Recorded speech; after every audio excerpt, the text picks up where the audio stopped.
সময় আপনি বিভিন্ন ধরনের চিন্তা করতে পারবেন না।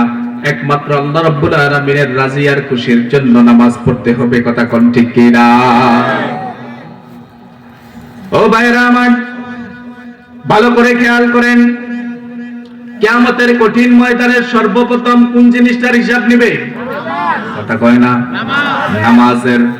নামাজের হিসাবটা আপনার যদি সহজ হয়ে যায়, বাকি অটোমেটিক বাকিগুলো এমনিতেই সহজ হয়ে যাবে। ঠিক কিনা বলেন? এজন্য ঈমান আনয়ন করার পরে আপনি নামাজ আদায় করবেন, নামাজটা পড়বেন খুশুর সাথে। আবার দেখবেন আপনার ঘরের মধ্যে উপযুক্ত ছেলেটা এবং মেয়েটা এই কনকনে শীতের মধ্যে লেপ গাও দিয়া, কম্বল গাও দিয়া আরামের ঘুম ঘুমার। সকাল 9টা-10টার সময় ঘুম থেকে উঠে আসে না নাই?